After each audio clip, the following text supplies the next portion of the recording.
We are in the midst of the 6th mass extinction, and the extinction rate is up to 10,000 times faster than what is considered normal, with up to 200 species becoming extinct every single day.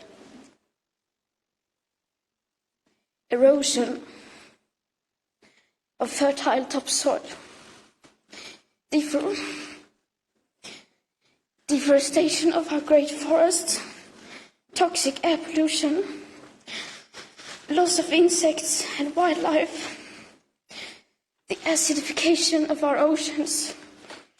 These are all disastrous trends being accelerated by a way of life that we, here in our financially fortunate part of the world, see as our right to simply carry on.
Before I start, I just want to thank you, Antonio Guterres, for speaking so clearly about the climate crisis. It brings a lot of hope to people. For 25 years, countless of people have stood in front of the United Nations climate conferences, asking our nation's leaders to stop the emissions. But clearly, this has not worked, since the emissions just continue to rise. So I will not ask them anything. Instead, I will ask the people around the world to realize that our political leaders have failed us, because we are facing an existential threat, and there is no time to continue down this road of madness. Rich countries like Sweden need to start reducing emissions by at least 15% every year.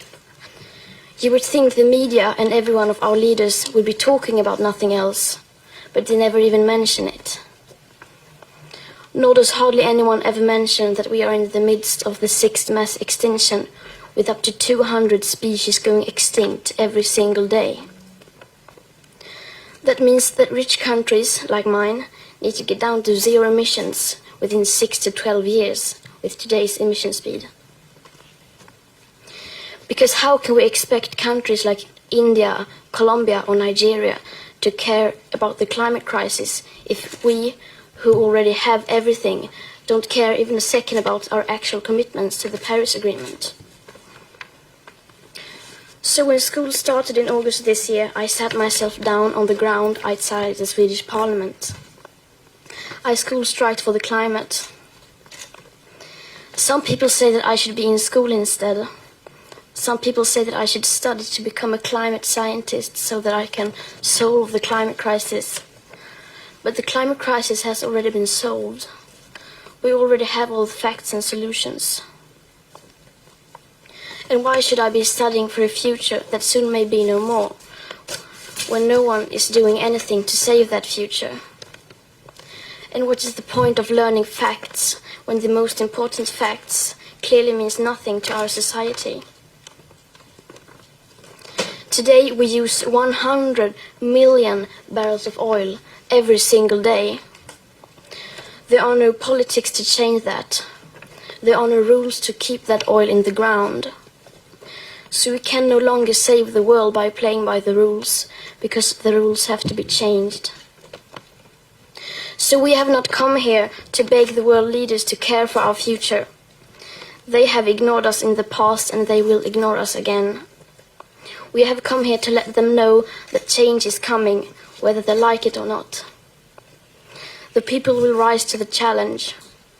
And since our leaders are behaving like children, we will have to take the responsibility they should have taken long ago. Thank you.